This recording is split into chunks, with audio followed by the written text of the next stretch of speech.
The art of meditation is a way of getting into touch with reality.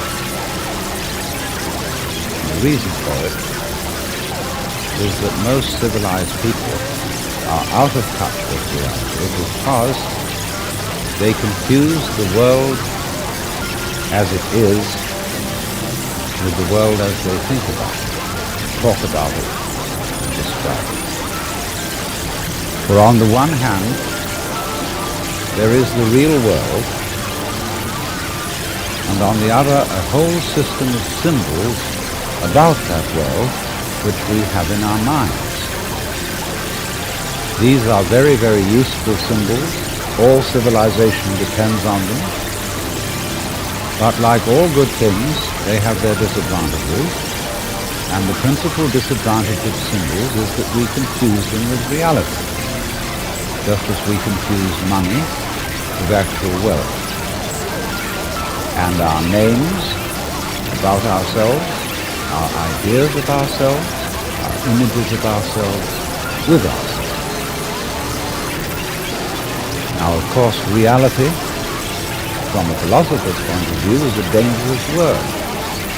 The philosopher will ask me, what do I mean by reality? Am I talking about the physical world of nature? Or am I talking about a spiritual world? Or what? And to that I have a very simple answer. When we talk about the material world, that is actually a philosophical concept. So in the same way, if I say that reality is spiritual, that's also a philosophical concept. And reality itself is not the concept. Reality is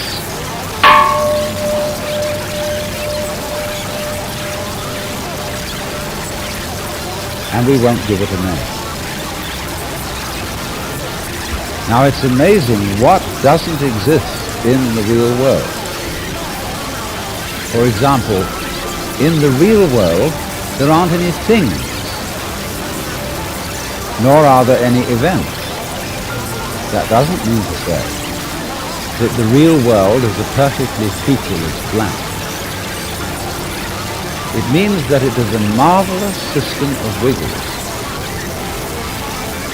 in which we describe things and events in the same way as we would project images on a Rorschach plot, or pick out particular groups of stars in the sky and call them constellations, as if they were separate groups of stars.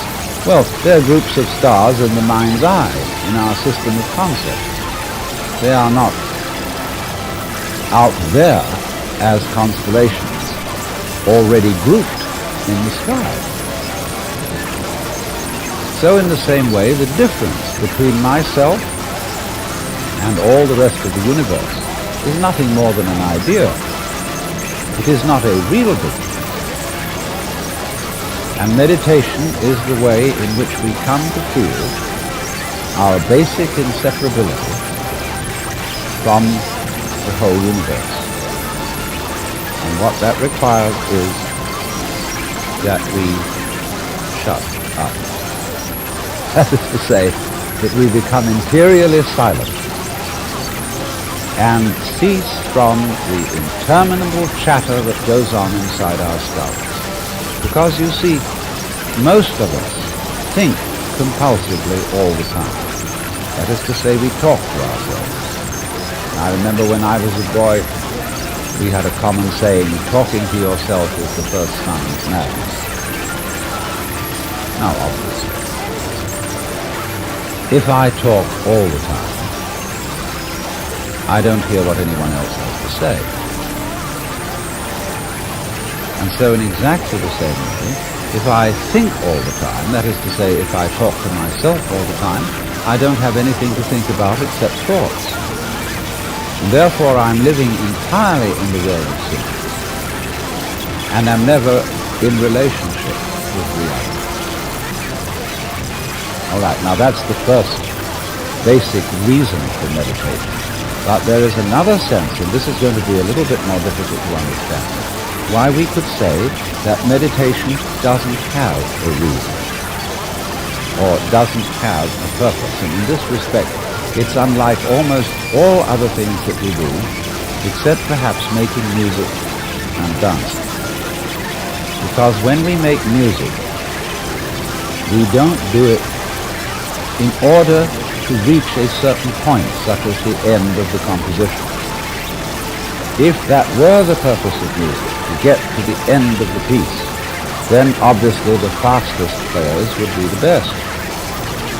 And so likewise, when we are dancing, we are not aiming to arrive at a particular place on the floor, as we would do if we were taking a journey.